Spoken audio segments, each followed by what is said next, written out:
मग अर्बनायझेशनचे जे चॅलेंजेस आहेत म्हणजे नाले सफाई हा मुंबई आणि पुणे म्हणजे पुण्याचा एअरपोर्ट पण जे फ्लडिंग झालं ते एअरपोर्ट ऑथॉरिटीची खरी किती चुकी होती आणि लोकल स्थानिक ऍडमिनिस्ट्रेशनची किती चूक होती हे टेक्निकलीच आपल्याला माहिती काढायला लागेल. पण एक साधारण ज्याला थोडंसं अर्बनायझेशनचे इश्यूज कळतात आजकाल इतकी विकासाची कामं सायमल्टेनियसली चाललेत, इतके नाले जे आधी फ्लो करायचे व्यवस्थित त्याच्यातून पाणी जायचं ते सगळे आता ब्लॉक झालेले आहेत. त्याच्यामुळे अनेक वेळा हे फ्लडिंग होतंय. हे वारंवार सगळा डेटा दाखवतोय, गोखले इन्स्टिट्यूटचे रिपोर्ट्स दाखवत आहे.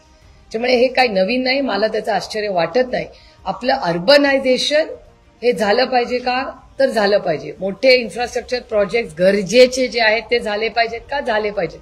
पण पर्यावरण आणि मॅनेजमेंट ही सगळी फ्लड रिलीफ आणि फ्लो हा जर केला नाही आणि नुसतंच तुम्ही असं केला तर या गोष्टी होत राहणार.